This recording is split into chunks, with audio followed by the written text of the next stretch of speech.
Chapter 41, Callum.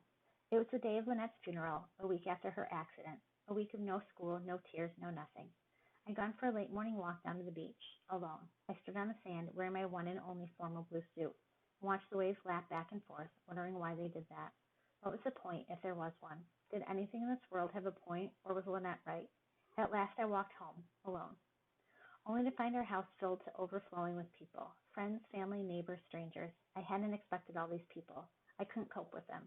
A quiet funeral, Dad had said. It looked like we had every knot in Meadowview struggling to get into our living room. I stood in a corner and watched for a while. Friends and strangers alike fought to be the first to say how sorry they were and spout on about tragic accidents and wasted lives. So many people had come to pay their last respects that our front and backyards were both full, never mind the house. The level of noise from all the chatter was incessant. I reckoned it wouldn't be long before I'd have to escape somewhere for some peace and quiet, or I'd explode. Jude was with some friends, the now permanently somber expression on his face. He wasn't saying much, but he was drinking. Lager, I think it was, and from the way he was swaying on his feet, it obviously wasn't his first. Well, if he wanted to be stupid, then I, for one, wasn't going to stop him. Let him make a fool of himself for all I cared. The whole world could go to hell for all I cared. What would Linny have made of all this fuss? She probably would have been as bewildered as I was.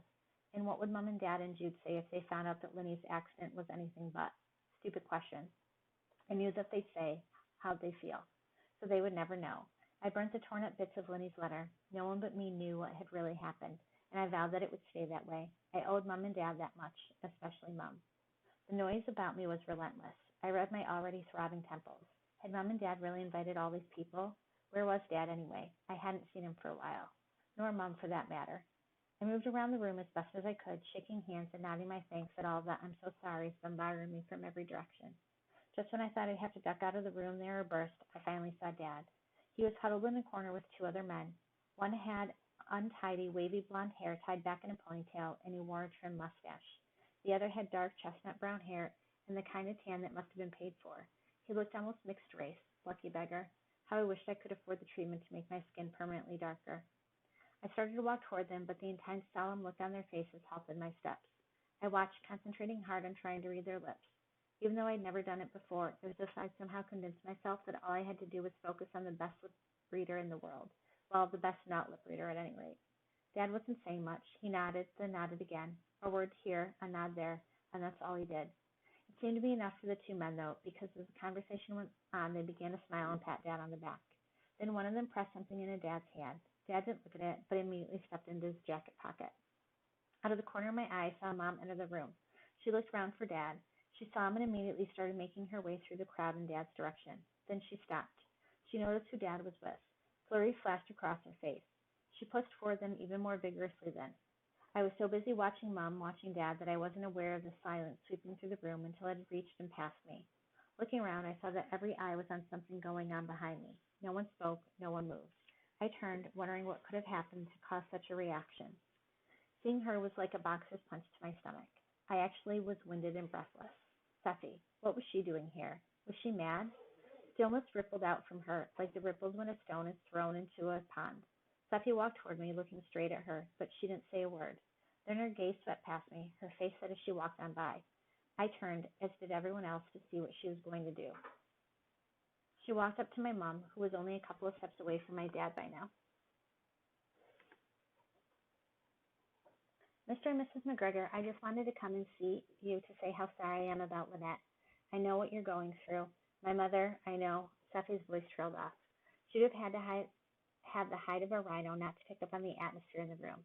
I hope I'm not intruding or anything. I just wanted to say I'm sorry.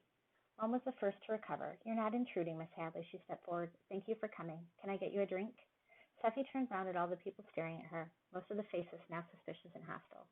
No, I don't think I should stay. Nonsense, you've come this far. You can't leave without a drink. Can she, Ryan? Mom spoke directly to Dad. Dad was alone in the corner of the room. The two men he'd been talking to had vanished, seemingly into thin air. But it didn't matter. Steffi had all of Dad's attention. He was glaring at her as if she was some kind of disgusting fungus he'd found growing in his navel. It was exactly the look Mrs. Hadley shot at me when I went to see Steffi after she'd been beaten up. Exactly like it. Ryan, Mom's stern voice had Dad raising his head to look at her. Hello, Miss Hadley, Dad managed to spit out. I'll go. Steffi, I stepped forward, but Jude got in first. Yes, go, he said furiously. Who told you to come here in the first place? You and your false sympathy aren't wanted. Jude, that's enough, Mom told him firmly. If she cares so much, where was she for the last 3 years? And when that was out of her head and we didn't have two beans to rub together, never mind the money to get Lynette the help she needed. Where was the stagger when you got fired, Mom, and I had to drop out of school? Where was she when Harry over there got the boot? Jude pointed to the man by the door. And all because she wanted to behave like a brat, even though she knew it would get him in trouble? Seffi was staring at this guy, Harry, who was glaring right back at her. I'd never seen him before in my life. What did he have to do with Seffi? Our new chauffeur told me that you decided to quit. Seffi's voice was little more than a whisper in the stillness of the room. It was enough for everyone to hear. I got fired because you were left alone to face the riot at your school, Harry called bitterly across the room. I begged you to stay in the car, but you didn't want to, remember? When your face was plastered all over the TV screen and I was nowhere to be seen, your mother kicked me out so fast I'll have the imprint of her foot on my backside till the day I die. Whispered comments full of anger and antagonism swept around the room. Seffi shook her head, shocked. I didn't know. I swear I didn't know. Didn't take the trouble to find out either. Harry turned away disgusted. You and others like you have brought us nothing but grief. Jude pushed Seffi hard against her shoulder. Some of the others in the room gasped at his audacity. Shoving across like that was just asking for trouble, but Jude was way past caring. And then you have the nerve to come over here? Mrs. McGregor, Mr. McGregor. Seffi appealed to them for help. Persephone, I think it's best you should leave, Dad told her directly. But I haven't done anything, Seffi said, bewildered. That's right, you haven't, Dad agreed pointedly. You come here in your fancy dress, which costs more than I make in a year, and we're supposed to smile and cheer? Is that how it's meant to work? No, Seffi whispered. Just go away, Jude hissed at her. Go on, get lost before I do something I'll regret.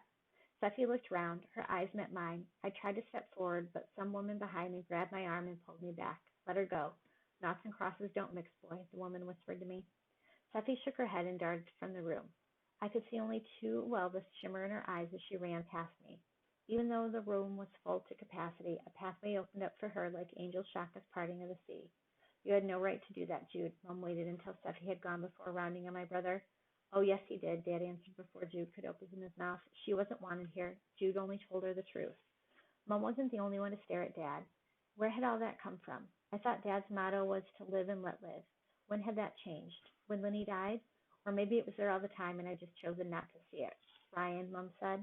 Around us, people started talking again, nervous, embarrassed chatter. I reached Mom's side at the same time as Dad. He stopped and looked straight at Mom, a cold, hard expression on his face I'd never seen before. Maggie, he said, my ineffectual days are over. Then he moved past her. Mom turned to stare after him. I watched Dad retreating back. There was something about him, the way he walked, the way he talked. Something in his voice scared me, scared the living daylights out of me.